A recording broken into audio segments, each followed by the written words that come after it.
Well, evening everybody. Now that it's nearly time to take the dahlias out of the greenhouse, I can get on with planting my tomato plants in the greenhouse border. I have tried growing them outside, but our climate's a bit uncertain for that. A cool summer will mean they won't fruit well.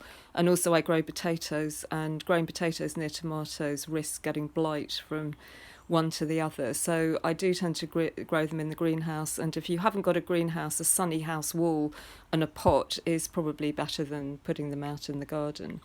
So I've dug a big hole here. I've filled the hole with probably a watering can full of water. So meeting that adage that Jeff Hamilton always had, which was always plant into a puddle.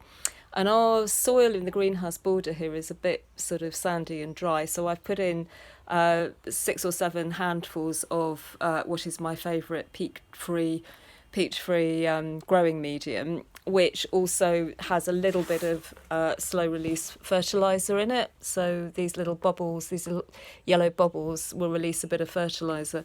But I'm also going to try feeding them with the nettle tea, as Angela has recommended. And so to feed and water them effectively, I've put in a pipe. That's just a section of, I think it's sort of watered down pipe of guttering.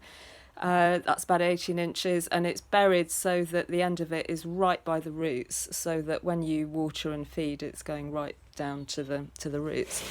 And so the other thing about tomatoes is they don't mind when you plant having their stems buried a bit. In fact, it helps them grow some extra roots. So when I put the soil back, I'm going to put it back at a higher level, and then some of the roots will develop off the stem. And the important thing with tomatoes, they do need water, but not too much water. That gives them almost as much problems as having too little. So I'm going to be monitoring carefully how much water I give them. Okay, more soon.